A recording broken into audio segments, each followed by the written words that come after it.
అంటే పరులను దూషించు వాళ్ళు హంతకులు అని బైబిల్ చెప్తుంది. పిల్లరా, ఒక మనిషి వేరే మనిషిని చంపాలంటే వాళ్ళు ఏదైనా ఒక వెపన్స్ వాళ్ళు వాడాలి.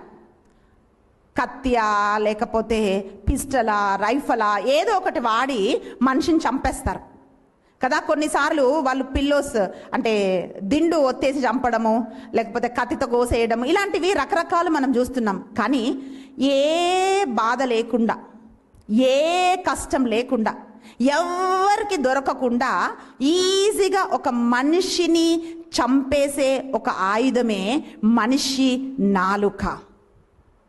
ఇది ఎవరికి పట్టుబడరండి. ఎందుకు ఈ ఆయుధాన్ని మనుషులు ఉపయోగిస్తారో తెలుసా?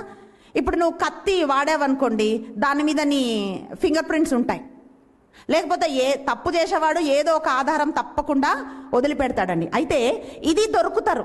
కానీ నోటితో మనం ఎవరి గురించైనా చెడ్డగా మాట్లాడితే ఇది ఎవరికి తెలుసు అని చెప్పి నోటిని ఖడ్గములాగా వాడుతున్న వాళ్ళు ఉన్నారు.